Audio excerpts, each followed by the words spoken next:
Hello and welcome to production deployment with miniONE and OneForm screencast. In this video, we will show how to deploy OpenNebula Frontend using miniONE and then how to automatically provision the on-premises cluster using OneForm.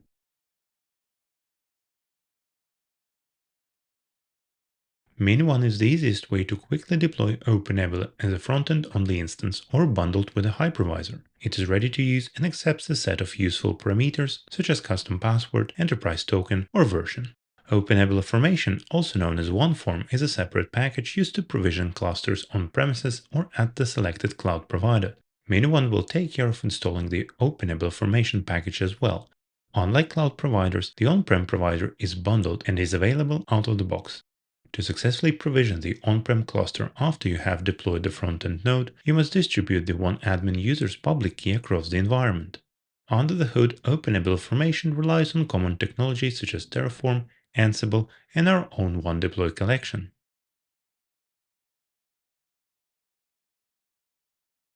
Firstly, let's get the miniONE installer script using the wget command line. To obtain a valid URL, please visit the official OpenNebula documentation or miniONE's GitHub page.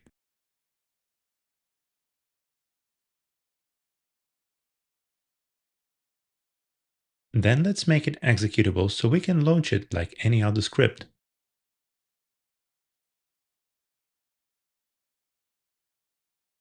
Now miniONE accepts a variety of parameters. A lot of these are relevant for full deployments with KVM or LXC hypervisors.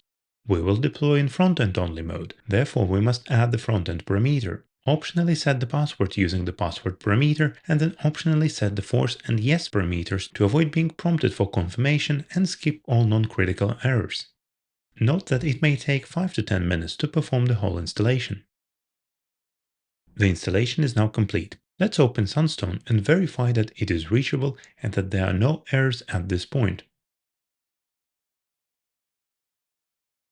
Sunstone is reachable and we are able to log in with no issues, therefore we can confirm that the control plane is running.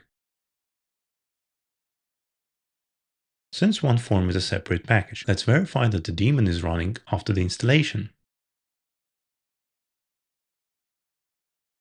As we can see, the daemon is not running, therefore we must start it.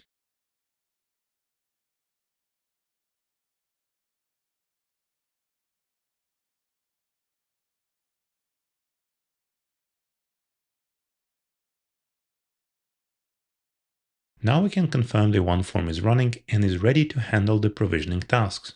As mentioned before, while installation and configuration are automated by OneForm, you must make sure that the OneAdmin user can authenticate using the key-based authentication to all target hosts.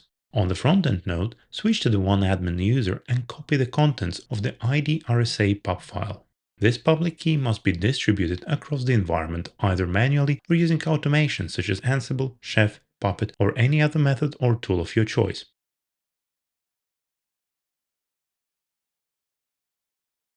Return to Sunstone, open Infrastructure, Clusters, and press the Create Cluster button. Select Install a new on-premises cluster from the cluster type choices. Name your cluster the way you wish and proceed to the next page. Select the appropriate deployment type. At the moment of recording, there are two types available: on-prem SSH cluster and on-prem NFS cluster. Note that each cluster has its own set of requirements that your environment must match. For example, in the case of an NFS cluster, you must take care of the NFS storage configuration first. In the scope of this demonstration, we are going to provision the basic cluster and utilize the local storage of each host to keep virtual machine disks of deployed VMs. Select on-prem SSH cluster and proceed to the user inputs page. During the deployment, the hypervisor software will be installed on the target hosts and a virtual network will be added.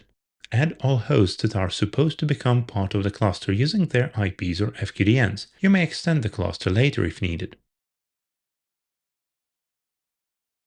Then configure the bridge type network by pointing to the correct physical interface. Note that even though we are provisioning a cluster with local storage and the bridge type network, you're not restricted to modify your cluster after provisioning and add different virtual networks or storage options. Proceed to the final page of the process.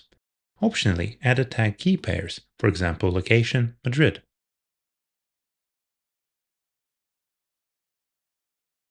The provisioning has started and may take a while depending on the number of hosts, complexity, and overall network speed. Once started, you may follow the logs in Sunstone, or alternatively, switch back to the command line and use the tail command to access the log file directly. All OneForm logs are stored in var log1 OneForm directory and will have the unique provision ID in the name of the log. You may press the Run in Background button and return back to the cluster later. While the hypervisor software is getting installed, let's navigate to Virtual Networks and locate the network created by OneForm. Each resource that is created by OneForm will contain the unique provision ID in the name for easy identification. As seen on the screen, the virtual network matches the requested configuration and the address space contains 100 unique addresses.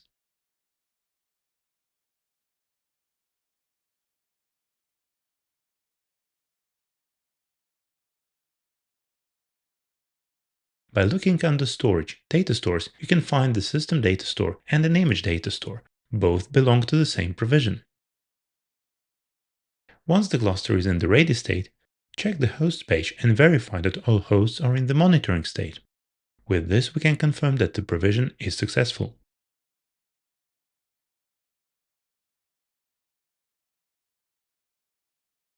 If the cluster is no longer needed, you may deprovision it from the cluster management page.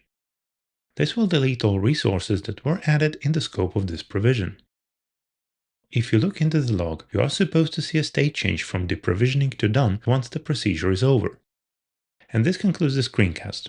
We have successfully shown how to go from nothing to a working OpenNebula environment with as little manual labor as possible. The control plane was deployed automatically using miniONE, the hosts were provisioned and configured automatically using the OpenNebula Formation component.